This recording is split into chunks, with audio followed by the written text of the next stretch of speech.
Podcast Asyik with Ormawa, edisi BEM KMF MIPA Unsri.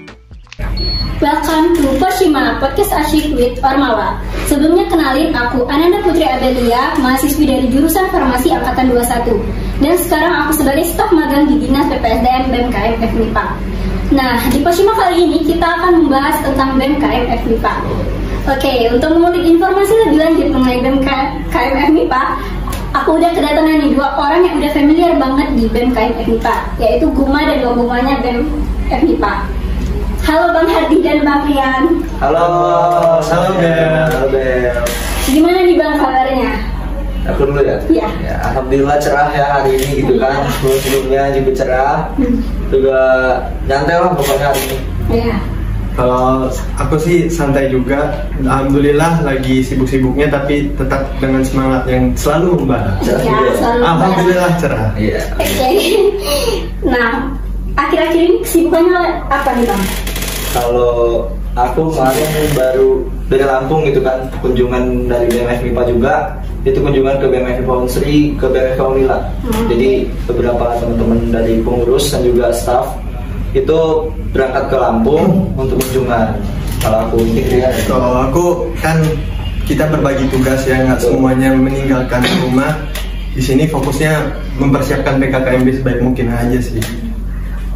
Oke, first questionnya kita sedikit personal nih Bang. Gimana sih perasaan Abang waktu diamanahkan menjadi gubernur mahasiswa dan wakil gubernur mahasiswa? Ya dulu. Mungkin perasaan jadi wakil gubernur ya. Tentu semua amanah pasti ada bebannya masing-masing kan. Tapi alhamdulillah di wakil gubernur ini dapat partner yang kompeten sekali untuk menemani saya, yaitu Bung Hardi, dan juga BPH dan juga staf-stafnya orang-orangnya aktif semua dan tidak membuat saya menanggung bebannya sendiri. Iya. Oke. Boleh dong Bang jelasin sedikit visi misi tentang BEM KMF MIPA? Visi ya, kalau dari kita sebenarnya kan kalau BEM KMF MIPA ya, pokoknya setiap organisasi pasti setiap satu periode, mau 2 periode ataupun beberapa periode, mereka punya visi yang dibawa. Nah karena BEM ini bisa dikatakan sebagai organisasi yang nafasnya pendek, itu artinya kan satu periode cuma satu tahun pengurusan. Itu artinya akan terus berganti visi misi tujuan yang bakal dibawa setiap kabinet itu. Nah kalau kami dari BEM KMF MIPA tentunya visi yang dibawa ini mengacu pada BEM KMF MIPA itu menyiapkan KMF MIPA itu sebagai wadah mahakarya. Jadi kita menyiapkan keluarga mahasiswa FMIPA ini sebagai wadah atau tempat bagi teman-teman MIPA yang ingin menciptakan sebuah karya yang besar. Tentunya kalau untuk menciptakan itu kita juga membawa gerakan kolaborasi. Nah itu jadi tagline ataupun jadi inti dari kabinet yang saat ini, itu kolaborasi dari seluruh mahasiswa MIPA, dari seluruh 12 ormawa di MIPA. Itu ada kolaborasi yang bakal kita bangun ke yang menjadi satu gerakan sama-sama. Keren ya misinya. Nah kan pasti di BEM MIPA ini banyak dong program kerjanya. Bisa nggak jelasin sedikit proker unggulan BEM MIPA menurut Abang? Dan proker itu udah sesuai belum sama visi yang disebutkan? Oke, mungkin untuk proker unggulan itu kami ada beberapa. Yang pertama itu kami ada rumah aspirasi untuk mendukung sebuah gerakan kolaborasi menjadi wadah untuk kebermanfaatan. Kami membuka wadah bagi seluruh KMF MIPA menyampaikan aspirasinya. Tentu kan ketika kita berkuliah menjalankan organisasi di Ormawa, banyak keluh kesah yang ingin disampaikan. Tentunya salah satu targetnya adalah dekanat. Kami membuka wadah itu yang nantinya kami akan salurkan ke dekanat supaya aspirasi mereka tidak mampet di kami saja, dan mungkin dari dekanat bisa membantu hal tersebut. Dan yang kedua, kami ada gerakan sahabat peduli. Tentunya salah satu bidang BEM kan ada advokasi. Ketika mahasiswa ingin berkuliah, ada yang namanya pembayaran UKT. Kita kan lagi masa pandemi seperti ini, banyak sekali hambatan ya. Banyak yang di PHK, banyak yang mengalami hambatan dalam bekerja. Maka itu kami membuka wadah bagi mereka yang ingin meminta bantuan UKT, penurunan UKT, penundaan bayar UKT, ataupun beasiswa. Nanti kami akan membuka beasiswa, boleh dinantikan nih untuk peserta di sini. Nanti kami akan membuka beasiswa bagi kalian yang berminat, daftar dan siapkan diri kalian sebaik mungkin. Mungkin 2 diantaranya itu sih. Udah sesuai sama visi misi? Insya Allah sudah, karena kan kami membuka kolaborasi. Untuk kolaborasi adanya rumah aspirasi, dan juga kami menciptakan wadah mahakarya tersebut melalui beasiswa salah satunya, dan yang lainnya yang bisa kalian nantikan di pergerakan kami. Oke, nantikan ya guys. Nah, masih di proker nih. Ada nggak sih proker yang bakal dirilis dalam waktu deket-deket ini? Boleh lah di spill dikit-dikit. Kayak kalau proker intinya dari setiap bulan ya, mulai dari sekarang bulan Juli ya, Agustus, September, Oktober, November sampai Desember itu sudah ada tempatnya masing-masing untuk program kerja. Tapi yang jelas kalau persiapan untuk program yang terdekat itu persiapan PKKMB itu di tanggal 10 Agustus ya. Iya, masalah 10 Agustus. Itu persiapannya juga masih bingung itu kalau offline atau online. Tapi pokoknya kita terus persiapan. Di September insya Allah juga banyak program kerja yang bakal dilaksanakan. Salah satunya di Oktober bakal ada SSAC, itu perlombaan minat bakat seni dan olahraga antar seluruh jurusan di FMIPA. Terus juga ada ekspedisi MIPA yang bakal kita buat sekitar Oktober juga ya, Oktober akhir yang bakal kita laksanakan juga. Itu gerakannya di bidang pengabdian dan ekspedisi yang bakal dibuka untuk seluruh FMIPA. Makanya konsepnya konsep kolaborasi. Jadi bukan cuma BEM doang nih yang ikut, tapi semua mahasiswa MIPA juga terlibat di agenda itu. Nah, selama pandemi ini kan pasti ada dong proker yang mengalami kendala. Betul. Nah, apa sih kendalanya dan gimana solusinya? Oh, kalau kendala kayaknya semua organisasi mengalami kendala nih. Kalau dalam pandemi ini kendala utamanya itu dana. Tentu semua proker, apalagi proker besar butuh dana yang besar kan. Nah, kalau upaya dari kami menutupi hambatan itu ya tentunya mencari dana dari sponsor dan juga media partner. Nah, caranya adalah membuka relasi. Itu dia, kita kan dalam organisasi membutuhkan relasi, menciptakan relasi sebaik mungkin. Dengan adanya hubungan yang baik, kita akan dapat bekerja sama dengan mudah. Tentunya kita akan memberikan feedback juga, tidak hanya mencari untung, tapi kita juga memberikan feedback kepada sponsor tersebut. Oke, masih di BEM FMIPA nih Bang. Apa sih yang membedain BEM FMIPA dengan BEM fakultas lain? Yang membedakan? Kalau membedakan kurang lebih sama sih ya. Kan BEM bergerak dalam 3 bidang ya, advokasi, pergerakan, dan juga pengabdian. Kalau secara program kerja kurang lebih sama. Tapi kalau kata orang-orang di Unsri ini yang membedakan BEM MIPA dengan fakultas lain itu katanya mungkin fakta sih, bapak-bapaknya sepasang ganteng. Wah, itu yang membedakan. Mungkin gitu ya. Mungkin. Survei sih itu. Survei yang membuktikan ya. Betul. Tapi boleh dicek validasinya itu benar enggak gitu. Enggak katanya. Keren banget ya. Oke, kalau tadi kita ngomongin tentang keistimewaan BEM FMIPA nih. Aku mau nanya nih, apa sih hal yang ditingkatkan kabinet sekarang dari kabinet sebelumnya? Oke, jadi kebetulan juga, bukan kebetulan sih, memang tahun sebelumnya aku juga berada di BEM juga, di kabinet aksi aktif sinergis periode lalu di kabinet Polkastrat ya. Jadi emang ada beberapa poin-poin yang memang harus diperbaiki, itu kan seperti poin-poin pemaksimalan dalam program kerja, terus pemaksimalan komunikasi, dan juga pemaksimalan terhadap pengkaderan. Nah, itu jadi 3 poin yang sebenarnya harus ditingkatkan. Bukan berarti aku mengatakan bahwasanya kabinet sebelumnya jelek ya, buruk, bukan. Karena setiap kabinet atau setiap pengurusan itu pasti ada kelebihan dan kekurangan. Nah, kalau untuk kekurangannya, itulah menjadi PR untuk kabinet-kabinet selanjutnya untuk diperbaiki. Nah, di kabinet aku sekarang bersama Rian, di kabinet Rubika Skarika, 3 poin tadi menjadi hal yang menjadi kami untuk semangat dalam bergerak. Artinya, kalau 3 ini sudah berhasil, itu artinya kan kabinet kami juga bisa menjadi tolak ukur dalam keberhasilan itu. Dan aku pernah dapat juga ya dari senior ya. Pokoknya setiap kabinet baru itu ciptakanlah kesalahan baru, ciptakanlah lubang, bukan lubang, artinya ciptakan kesalahan yang baru. Artinya jangan mengulangi kesalahan yang sama, carilah kesalahan-kesalahan yang baru. Tapi jangan sampai kesalahan yang lama nggak benar, tapi kita nyari kesalahan baru. Nah, itu jangan, jelek gitu. Tapi diusahakan jangan ada kesalahan. Tapi kan impossible ya kalau untuk nggak ada kesalahan kan. Iya sih. Nah, kita masuk ke bahasan yang sedikit menarik nih Bang. Boleh nggak sih kita bahas tentang perkembangan organisasi sekarang? Wah, boleh, itu menarik banget.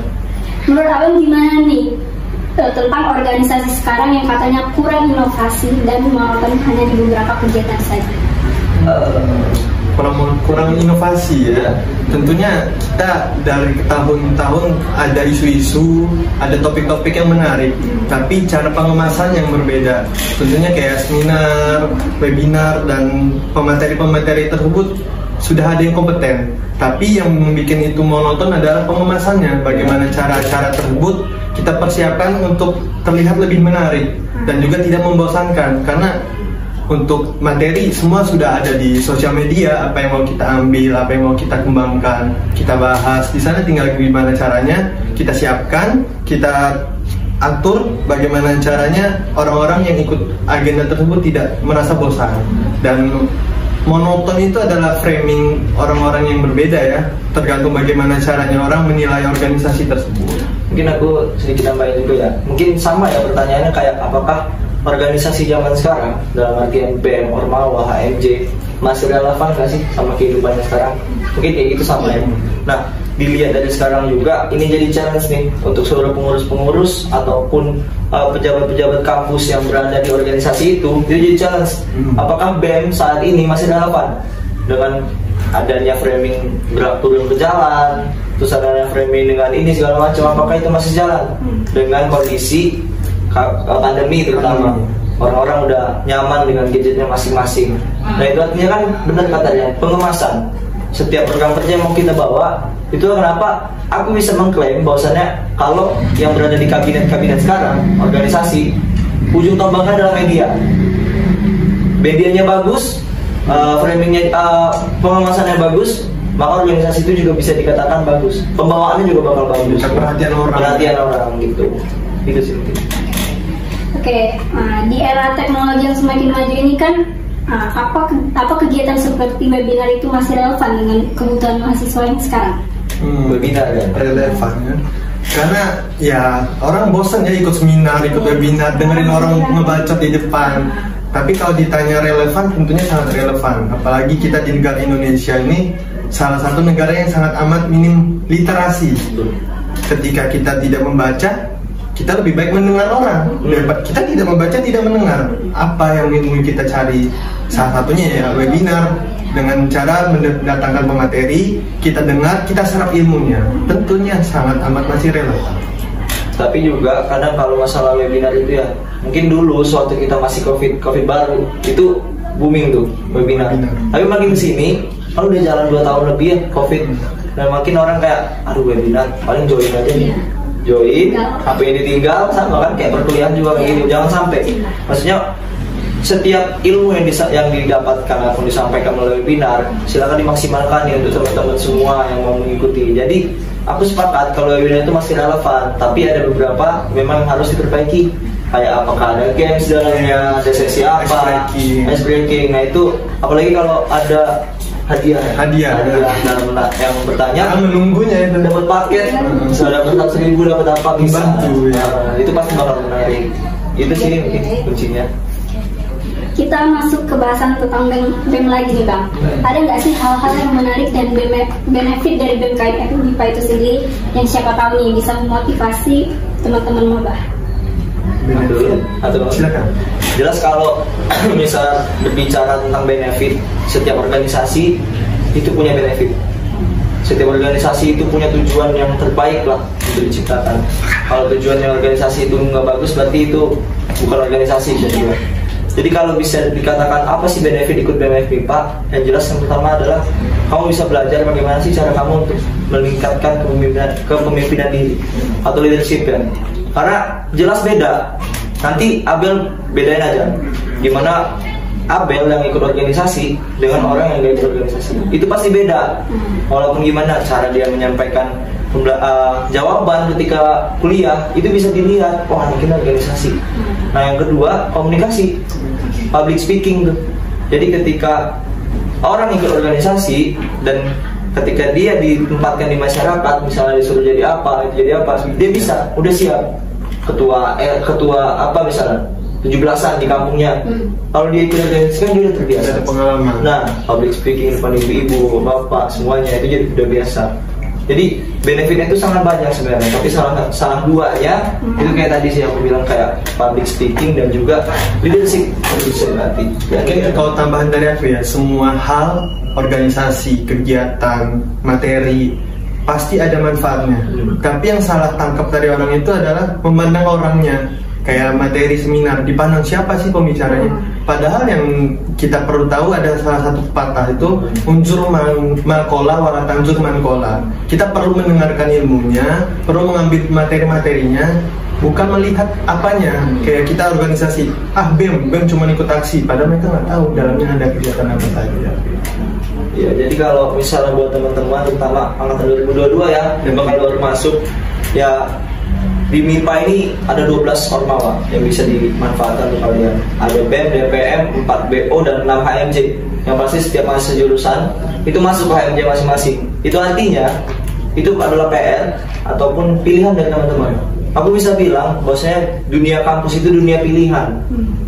Jadi pilihan kalian, mau kalian aktif di akademik atau non-akademik, mau kalian aktif di akademik dan organisasi secara seimbang, itu pilihan. Dan jangan pernah menyalahkan ketika ada orang-orang yang ikut organisasi, jadi kalian kayak, si paling organisasi. Jangan pernah ngomong kayak gitu.